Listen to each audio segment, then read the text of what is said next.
All right, part 5 of this tool haul. Part 1, part 2, part 3, part 4. Let's try to wrap it up with part 5 here. So I'm getting exhausted here.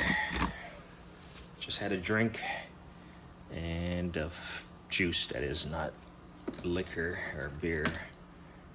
It's too hot for any of that stuff.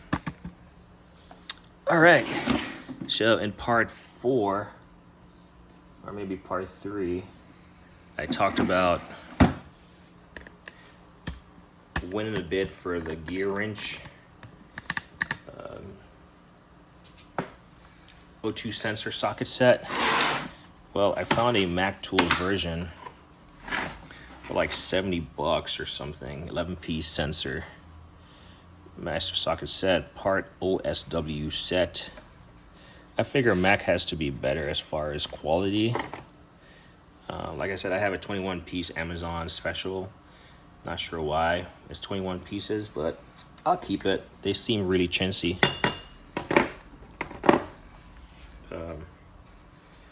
But yeah. And in fact, actually, let me something. You see how the case looks really dirty, but these tools looks like they really haven't really had much use. Maybe this one. Which, I mean, this is usually the sizes that you're using anyway. O2 sensors and different sending units and stuff.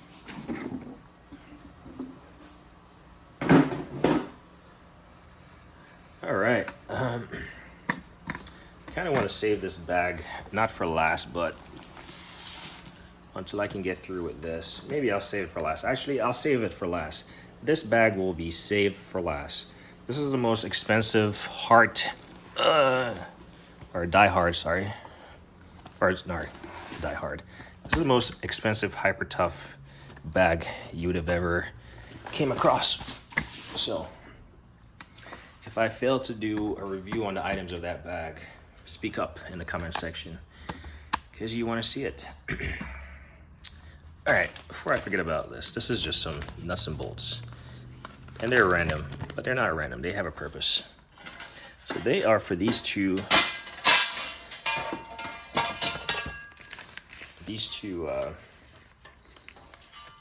pieces of metal, which I'm trying to stand upright before we'll just do this. It's for these two pieces of metal. Any guesses in the comment what these are for?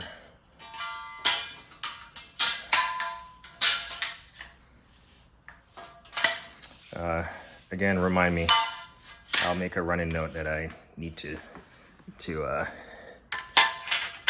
kind of divulge what they are used for. Or I came across them and I didn't even know about them, and so now I have them. They're like 40 something bucks versus higher than that I've seen it going for as I did my quick search.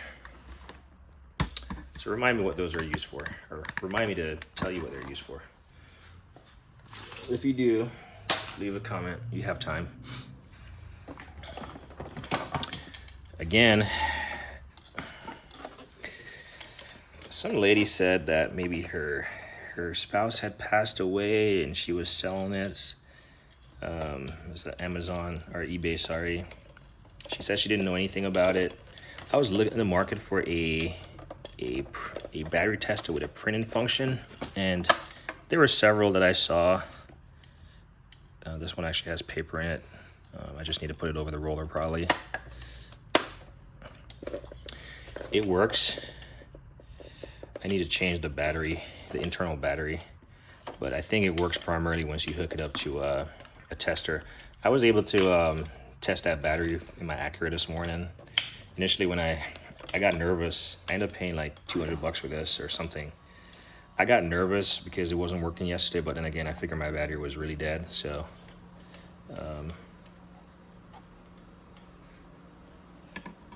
yeah, it works. I have other testers. I just don't have any with a printer. The only thing I'm missing, it was talking about software updates, and so I figured that's a standard USB right there. So I probably have to plug it up to get any type of firmware updates or something. I will say it's a bit chunky for what it is. All right, so here's a tool I bought. I bought it because I saw it, it was unique. I had never seen it before. Astro Tools 78815 3-piece half-inch drive, dual function deep tires socket set. You might say dual, and you see why. 360 swivel head. Here's the thing. Never, never, never put a swivel socket on a lug nut. There's no reason. You're just gonna damage someone, scratch someone's rim, and that's if they care about it. But you should never have to go at an angle for a lug nut. But they're long, they're deep. I thought it was a protective sleeve on it, but it's just it's not. But I'm not sure why you'd need this function for a lug nut. Someone knows, let me know. But 17, 19, and 21. I'll use them, maybe. I personally like the protective sleeve.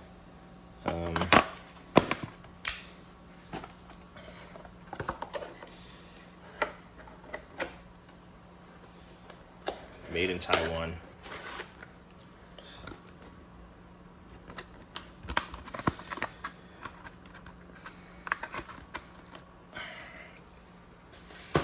So yeah, I was pretty disappointed when I got that, and well, not disappointed. I was like, well, it doesn't even make sense why I bought it.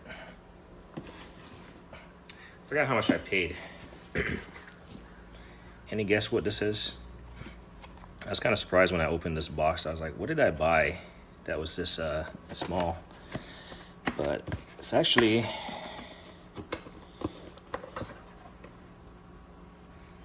power steering pulley puller.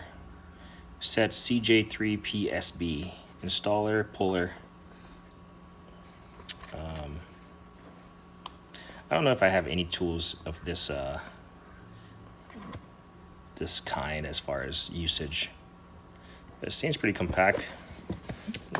Never pulled a pulley or pulled a steering wheel or any type of had a need for that device, but came in significantly less than retail asking price. So I picked it up. All right, let's see what we can find over here. I think we're doing well on time so far. Let's just do this.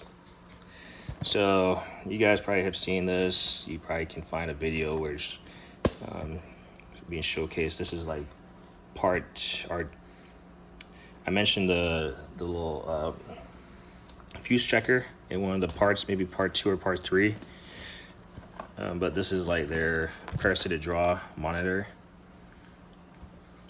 And this one is sealed. Again, found up at a better price than all the other sellers, and so I just jumped on it. I want to say $150 was what I paid for this, and it probably ended up being like $170 out the door versus the $190 asking price for most of them. So I had a parasitic draw on my Acura a while back, and the TSB, the technical service bulletin from Acura, called for it was a hands-free display that was actually draining the batteries. So, but several people make parasitic draw testers. This is probably the most advanced as far as electronic ones. I do want to get that multimeter. Supposedly it's really easy to use, or maybe it's just people who are talking about tools that like to talk about tools. But so that will be the last item in that like 3 lineup of Power Probe recent releases that I would like to acquire, is that multimeter with. It doesn't have all the settings. It's mostly geared towards your automotive sector. All right, so you saw the SAE version of the tap and die set in part 4. Well, part 5, we're gonna look at the metric set, which again, 26 pieces, right? So this is what inspired me to buy the SAE, was buying the metric, and I need a, there we go, need a cutting device here.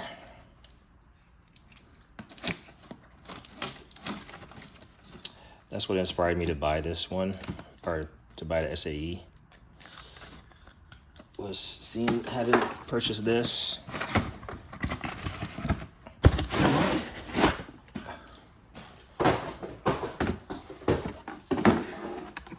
And just wanted to be able to do larger tap and dies.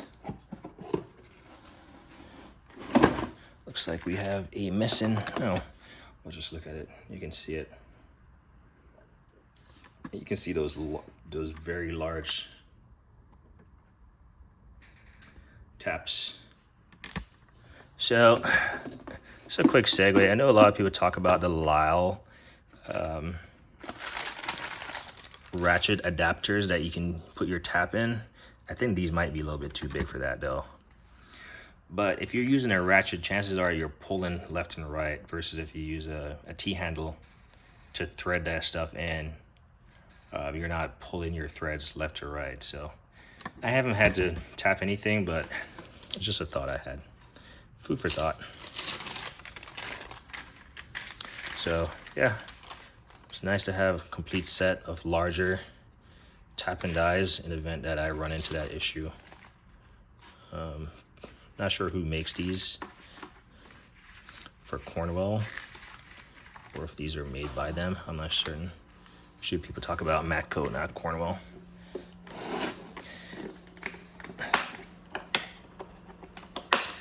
I always think it's interesting that all these toolbox tour videos and tool haul videos, and people talk about Matco's rebranded, Snap-on makes this.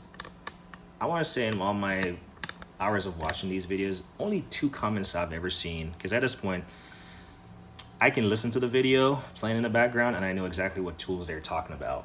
But in my experience reading the comments, because that's usually what I do, only 2 people have spoken up and says, hey, well, I am familiar with the manufacturing process because I work for the company. And I could see why it might be a conflict of interest, why someone might not want to identify themselves as working for it, or after making tools all day, the last thing that you want to come home and watch is like toolbox videos, tool videos. So who knows? Maybe that's not why. Maybe that's why there's a lot more comments along those lines. All right, let's go. I gotta inflate kids' tires anyway, so put that here. Not sure why there's a rock in here, but if I had to guess, I know why. So I bought these again because I know the purpose of tools, not because I need it right immediately. And in fact, I had a situation with a battery recently where I arced it and almost welded my ratchet handle to the frame. And so I've been looking at more insulated tools. I mean, people rag on nut drivers, but this is made in the USA. So I know this is quality. I got this complete set for about 160 bucks. Nut driver set. Nut driver set and wrench set. And I'll show you the big one. And these are rated for, doesn't say, oh, 1,000 volt. And the brand is Semtex. Never heard of the brand before, but so yeah. So as more cars become EV and you start seeing like orange or red, I guess I want to say it might be orange. That's the power, the high voltage power cables in EVs. Obviously, you need a specific training for your own interests and safety, but you can't you can't no longer be like working around grease and oil and all this stuff, and probably using your standard sockets, you know, unless you disconnect that stuff. So you gotta start thinking more EV, and so that's what I'm thinking about, more EV, because I don't own an EV right now. I'm not opposed to it, but I'm not gonna go out and buy one right now. I don't have a need to or a desire. These are SAE, by the way, so now I just gotta get the metric, I guess.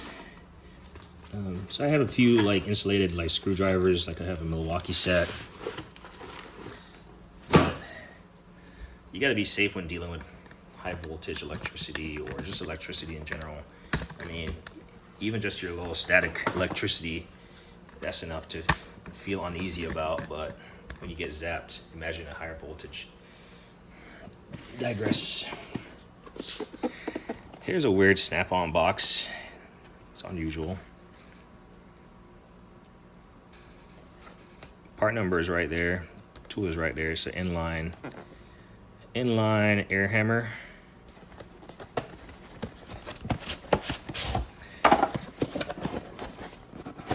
It's kind of like your, in my opinion, it's kind of like your,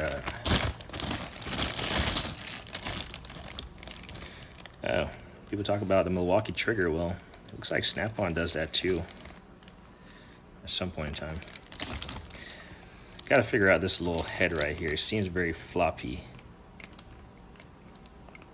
but it's just a hand guard, so maybe it's meant to be floppy. I don't know. But yeah, need to get some bits for it. Not a high priority item. Oh, I was thinking about a needle scaler. It's kind of what it reminds me of.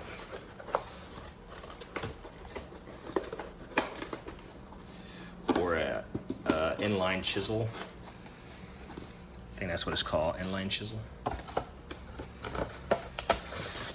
All right, we're probably gonna make a sixth part to this, just because I think I'm gonna run out of time.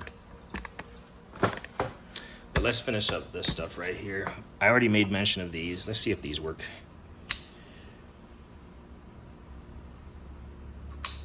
I actually want to try these out at night and see how bright they get.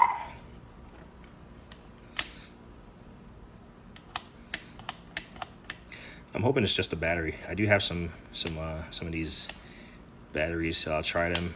But I want to see how bright these get at night. And I have, you'll see what I'll use these for.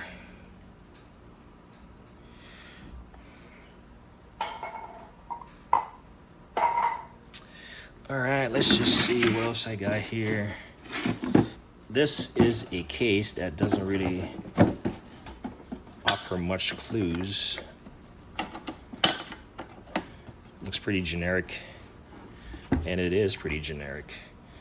This is a battery, like a battery terminal replacement tool from EasyRed. And let's put it in here. It's been sitting in my car for a while, and on average I've seen these being sold for like maybe $150. This I paid, I want to say like $70 for. I think this bracket is just to install it, to hold onto a table or something. The only thing that's missing is a 1/4 inch breaker bar, which I have maybe 2 Craftsman 1/4 inch breaker bar. I never use them. I've read one comment in a video at one point in time, like, who uses 1/4 inch breaker bars? I feel like someone does. But this is like your crimper. It looks like someone just put a sample in there, or that's how it came. Made in Taiwan, 3/8 drive, so you can crimp. And then this is just a cutter. Now I realize that you can probably get away with like some kind of manual cutter. This is your stripper. But the only thing when I looked for on the brand new sets, it's only missing this 1/4 drive, or this 1/4 inch breaker bar. But I mean, these are like 3/8 drive anyway, so I'm not sure why. Here's the part number on that.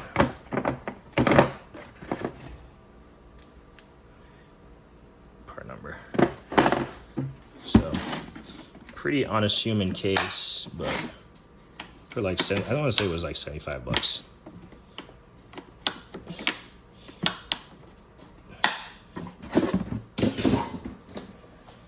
All right, let's get it. Let's get it. There's some information for that diesel oil in part 1. Heavy duty diesel engine oil. SAE 1540 Shell Rotella is what that is. No, it's not visible. All right, so this is the last bit. And then I have one last part to this toolbox tour video setup. But this is the last of the stuff on the side. We got a little light. This was being sold as a package deal. Now, I'm not one to go buy. I have purchased Snap-on sockets before and I was disappointed. This is a 8-piece metric shallow impact socket set, 8 to 15 quarter drive. Still in the package. I don't know if I'll take it out. And then this little light. More than likely I will, but I don't have a need to take it out right now. But I want to say, probably, yeah, one of those purchases that I didn't give much thought. This right here, I made mention of that Snap-on smoke machine and whether or not that adapter was for smoking like capless. Fuel filler neck. So this, the only thing that's missing, this is a used product, again, cheaper than buying it brand new. And so it's the easy smoke. So you got this for the capless fuel. You got a little sealing disc right there, like some red ones. It says right there, no, you can't see it, but it's not included. But if you look on the Redline detection website, you'll see these sealing disc. And then you got this adapter. Phone is about to die again, 20%. The only thing that's missing from this used package is just this little nipple right here, or this little hose that you stick your other end into to feed the smoke. So basically this goes into the capless tank, and then you put your sealant adapter and then it sticks onto here. Obviously, because it's sticking, you have a handle to pull it off, and then you have this little thing here, universal neck. So I think I was missing this from my Redline setup. I'm pretty certain I did not have it. These, you can buy them separately, but I found this at a decent price.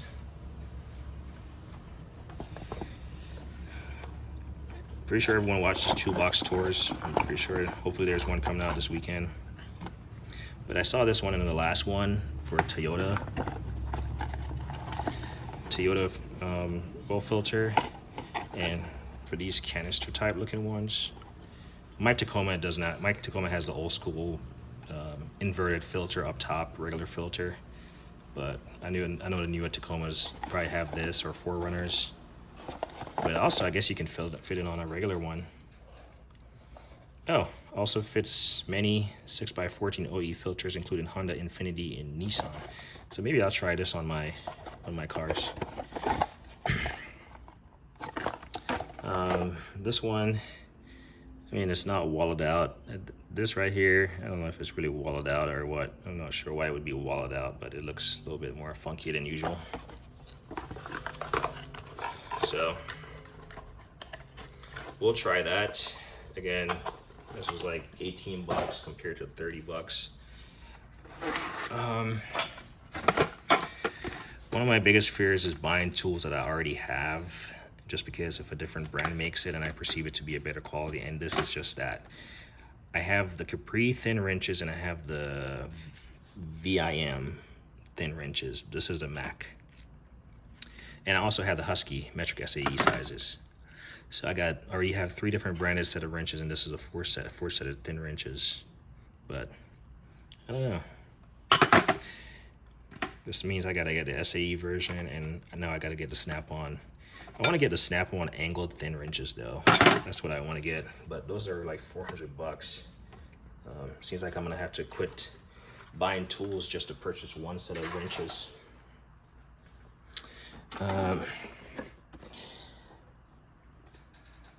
4-piece long RBRT extractor set. So for the longest time, I never had RBRT, and I found myself having most of them now. Never had to use them, except for that like 49-piece screwdriver set. I really like that one for, you know, everyday purposes.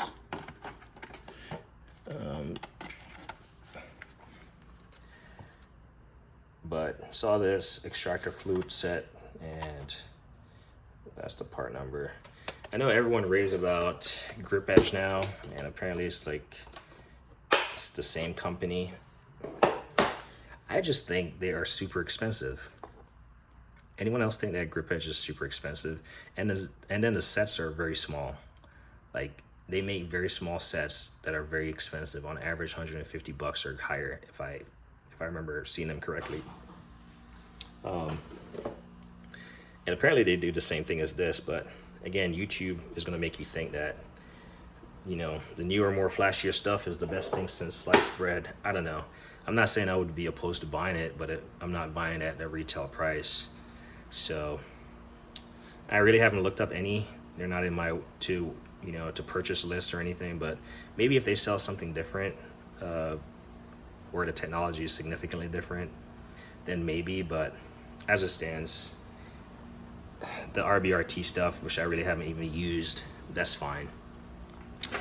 Found this tray, which I thought was cool. This is probably, out of all these tools that I purchased, this was probably the first tool I purchased in this lineup. The only thing, these are bent, which I can bend them back, not even a factor. Looks like someone used a Velcro to hold it down. But you have 4 rails on here, 5 actually, sorry. 5 rails, so you can put half, 3/8, quarter, and then your different sizes. Actually, you got a quarter right here, your 3/8, your 1/2 inch or something back here. They still work, they slide, and you can just put all your sockets on here and take it to your job. There we go. M445. So another used tool, but this tool's gonna come in handy, and you'll see exactly why. And I want to see if this fits in the Milwaukee pack out, because I have a feeling this is gonna fit in the Milwaukee pack out. And I know there's a lot of people who are buying the Milwaukee pack outs, and they're great as far as, you know, the built out socket set that's foamed out and all this stuff. But I guarantee you those people already have sockets already. So if you're not selling them, I don't know. But then again, I'm not gonna knock you. It's your money, spend it how you need it, just like I just did here. I don't know how much money I spend on all these tools. I guarantee you probably close to $5,000 or more. So, but just a little rant. Looking at this anvil, so I bought this thing not because I'm a blacksmith or a iron worker or desire to be or anything, but I saw this. I paid $200 for it, so I guess I paid $1 a pound, which is not bad for the size of this thing. The shipping weight is 294 pounds, and yeah, I'm glad this actually has a pass-through right here, because I picked this thing up. It was on a crate right here. This is where they dropped it.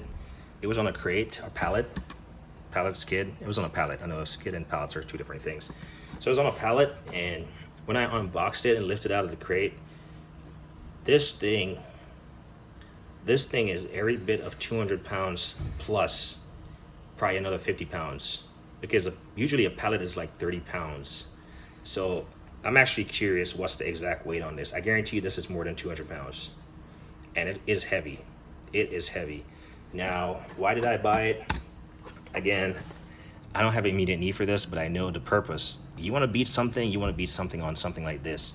Like, you don't want to be dealing with something this small. Just because this is, I mean, yeah, you can do it with this. But if you got to beat on something, now, I wouldn't want to have this on my tile and then beat on it, because, yeah, it might absorb the force, but over time, I might crack my surface. But this is the place to beat stuff on. I don't even know about this stuff. I've only ever seen this stuff in old videos and stuff. What is this for? I don't know. Someone tell me, what is this for? Is this for like shaping or something? I don't know. But I don't know where I'm gonna move this thing to. All right, let me try to run through this real quick. I saw a toolbox store video where there's a guy in Texas, I want to say, and he has this H10 Pro for universal refrigerant leak detector. Now, I'm not a mechanic, I'm not certified in AC repairs. I have AC equipment. This is your R12, 22, 134A, 404A, 410A, 502, so more like maybe houses and industrial maybe refrigerants. Picked this up in a bid, and I don't know the first thing about it or how to use it. I'm not qualified to use it. I'm not certified to use it. And so maybe this is enough justification to get certified in that type of stuff. Seek out certification. The thing about this stuff, R134YF is coming online. So stuff like this, you know, if you can get it used, highly recommend getting it used, because the technology is evolving so fast and the government is involved and they tell you what you can and can't do, and yeah. Anyway, I'm not gonna go off on a rant on silly stuff. Now, here's another tool that I picked up for $100 out the door. OTC indestructible. Damn, can't speak. It's a 10-pound service hammer, 32 inches. So this is more so for your heavy duty trucks, trying to break the bead and stuff. But pretty nice. Pretty nice hammer. Like I said, I got a truck now, so I'm thinking about heavy duty stuff, and I mean it can only go bigger from there. Anyway, this video is gonna have to end here. This is part 5. Part 5, I don't even know where to show you guys. I know part 1 was over here. Part 2 was over there. Part 3 was over there and here. Part 4 was there. Part 5 is down there. And then I said I was gonna tell you what these are for. So your Brannick spring compressor, your 7600. So apparently these are used as a table mounting. So I got the one, you can either mount the Brannick spring compressor to the wall, or you can mount it to the stand, which I have the stand, which I just found out the stand is ridiculously expensive now at like almost over $500. These are like 40 to 60 bucks, and these are table mounted, or you can mount it via the table. I mean, I don't know how that thing being that heavy is held up by this small thing that's very flexible. So it's just an option to mount my Brannick spring compressor, and you'll see why in a future video, why I'd want to have that option. All right, I'm gonna end this video here. We're gonna start uploading it and get a quick charge. I mean, look at my hutch, it's a mess. But so is this garage. That's me always say, like and hate everything.